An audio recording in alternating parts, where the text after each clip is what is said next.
and the world, to the people of Nepal, your courage and humanity has earned the respect of the world. And you are not alone at this moment of tragedy and trial. We'll do everything possible with rescue and relief.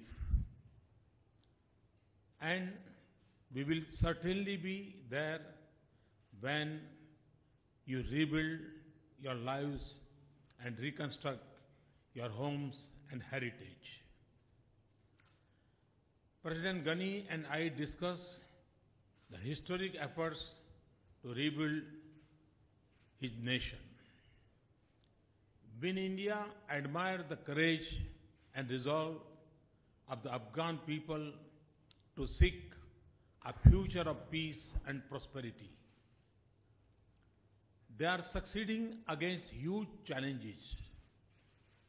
The relationship between India and Afghanistan is not just between two countries or governments. It is a timeless link of human hearts. We deeply value the friendship and the goodwill of the Afghan people. Every Indian, in turn, holds the Afghan people in the highest affection and esteem. This is why we stand with the people of Afghanistan as they build a united, stable, democratic and prosperous nation. This comes from the responsibility of our friendship. It also stems from our commitment to regional peace and progress. 14 years ago, we started a new chapter in our relationship in a new era for Afghanistan under the leadership of President Karzai. The partnership has blossomed despite barriers of geography and hurdles of politics.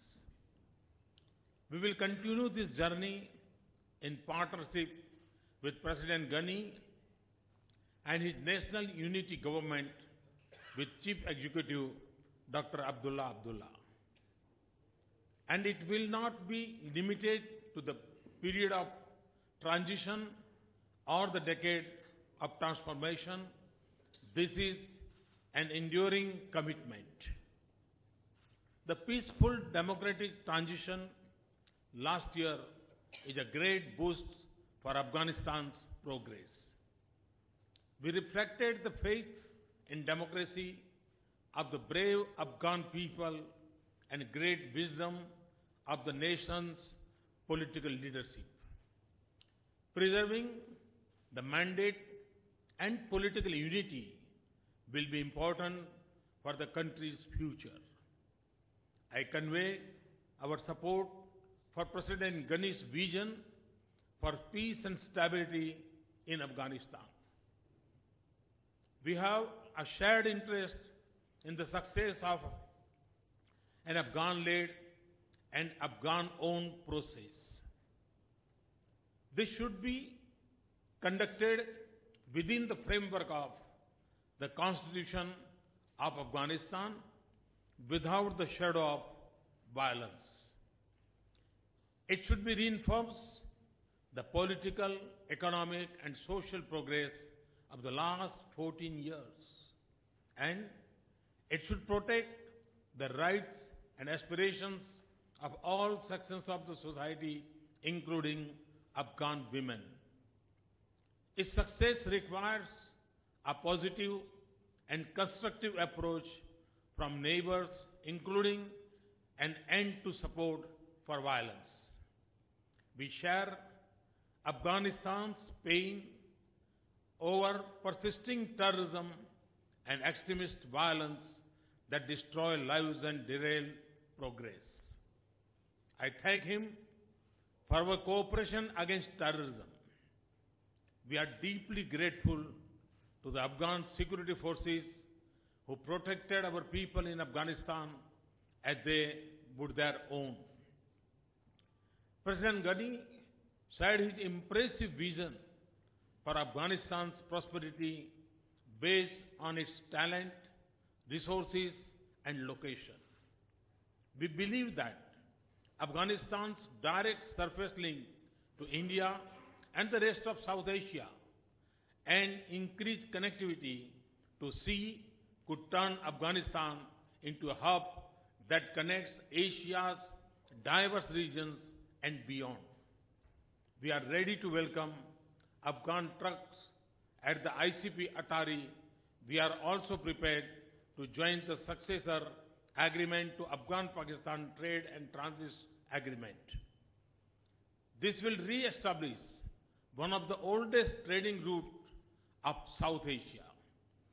I also reaffirm my commitment to take the Chabar port project in Iran forward. We will also quickly conclude a bilateral motor vehicles agreement. We will expand our development partnership, which includes infrastructure, agriculture, connectivity, human resource development, community projects, and humanitarian assistance. We will explore new trade and investment opportunities. Afghan children have a special focus in our efforts.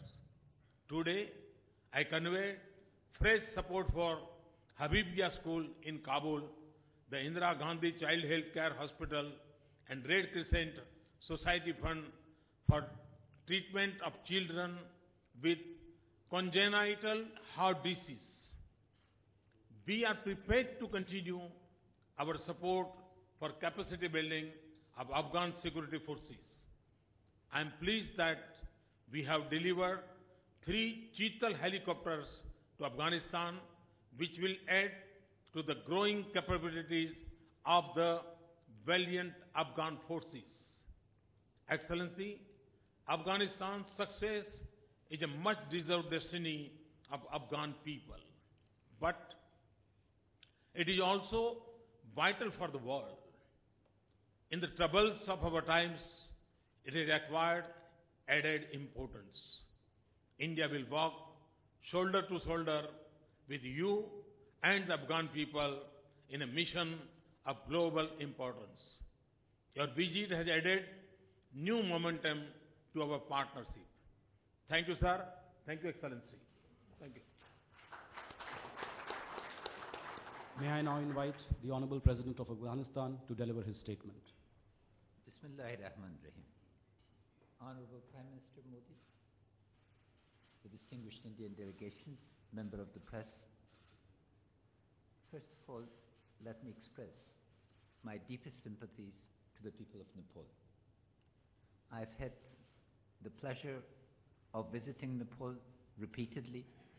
I've walked those mountains, once a 180-kilometer route and once a 200. I've engaged intensely, and in this hour, I salute, like you, their courage, their resilience, their determination. And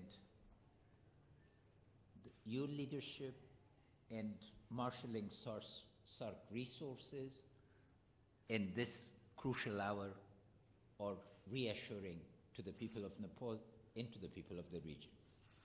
Natural disaster does not respect boundaries, and I hope that with the launching of the satellite, the SARC satellite, that is one of your initiatives, we'll be able to predict, prepare, and deal much more effectively with natural disasters and changed environmental conditions, because we must bring the potential of the SARC, that is still the least economic integrated region, yet with the most potential, to the fore, and all of us joining forces to make SARC an economic reality would be an extraordinary step forward. India and Afghanistan are bound by a million ties through millennia. Our ambassador was telling me that there are an estimated 13 million people in India who claim descent from Afghanistan in various parts. Yesterday, I had the pleasure of meeting with people who, after 200 years of living, speak still Pashto or Dari of absolute pure cadence. That is an indication of the ties that we have had, and the past here is a guide to the future. Other regions need to overcome their past in order to build a future. We can build a future based on appreciation of our past. Afghanistan was a roundabout, a place where ideas, people, goods came and flowed from South Asia to Central Asia to West Asia. Our vision today is to be guided by that potential, where again the energy of Central Asia will flow to South Asia, where pipelines, fiber optics, railways, and connectivity, air, ground, and virtual, would connect us. In this regard, we very much welcome your emphasis on the bilateral and multilateral transit and transport agreement. Atari Wagah is a desired destination for us. It would allow Afghan goods to again reach this vast market. And may I take a moment to thank Tagore. Kabliwala has done more to give us a brand that we could not buy with $1 billion of advertisement. So I'm delighted that the old version is being watched and a new version is being prepared that will give you a much more authentic sitting inside Afghanistan. I speak of Tagore because I was raised on Tagore by my grandmother, who lived in Dehradun and Lahore in exile and was educated. And those are the personal type of ties. India's own story has been well understood and often commented. The continuity, the vision, the remarkable transformation. But India's impact on others has not been as much understood. My generation, growing in 1950s, grew on Indian texts and people. Abul Kalam Azad, Mahatma Gandhi, Jawaharlal Nehru were not names, but ideas, people, leaders. So I would like to pay tribute to Indian democracy, to the discourse of rule of law, to the discourse of equality, to the discourse of engagement in transformation. That is where we join together, because Afghanistan's quest is for democracy. We have, through the formation of the Government of National Unity, and let me convey the best regards of Dr. Abdullah and the Vice Presidents and other members of the Cabinet who are not here, as well as the Afghan nation, to you. Our political statecraft has shown that divisions of the past are not going to be the confining limitations of the Afghan imagination. The formation of the Government of National Unity is a tribute to the desire of the people for unity. Peace, Mr. Prime Minister, is our significant goal, because the shadow of terror haunts our children, our women, our youth. What people in the rest of the world take for granted, namely for a young girl to go from home to school in return, is still an exception to us. Terror must be confronted and must be overcome. We are determined to make Afghanistan the graveyard of terror. Our will must not be underestimated, and we will not be beaten into submission. But terror, if it's to be contained, And if the disease is to be cured, root, stock, and branch, requires a regional framework of peace and cooperation. We are determined to change the regional nature of cooperation. Against all forms of violence, what is essential is that the state system in the region rises to a new understanding. Terror cannot be classified into good and bad. It cannot be differentiated. We must have a unified approach. We must be united both in the region and globally to contain this phenomenon. That is the legacy, and Afghanistan today is fighting the battle against terror on behalf of all our partners and neighbors. And we appreciate your moral support and your understanding of our quest for containment. I would like to also express thanks for India's very generous assistance. Over $2.2 billion have been spent, a most significant part of which is in the formation of the human capital. We have 13,000 Afghan students today in Indian universities. And this, of course, will be the ground for formation of new ties and expanded ties that would enable generations to come.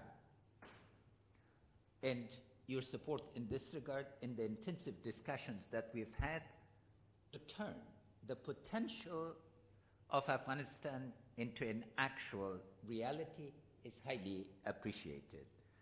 Indian investment is important to us, and we would like very much to see coordination, transport access, not only to Pakistan, to Wagah Atari, but also to Chabahar, would be crucial for a country that is a dual nature. Landlocked, if you look at geography, a land bridge, and a roundabout, if you look at political economy. We look forward to an Asia that is economically integrated, that where profound and lasting peace between states prevails, and where we allow the incredible energies of our people, the entrepreneurial talent for which South Asians are best known, to tackle our greatest enemy, poverty, exclusion, discrimination. In that quest, Mr. Prime Minister, I want to thank you for both your leadership in India and SARC, and for your support for Afghanistan. It has been a pleasure, and we're looking very much forward to receiving you in Kabul. I hope that you would not only come to inaugurate the parliament, that is a very appropriate gift from one democracy to another, but to visit the Bamiyan Valley and some of our other sites as well. Thank you. Thank you. I thank the two leaders for their statements. Ladies and gentlemen, this concludes the joint media briefing. Thank you.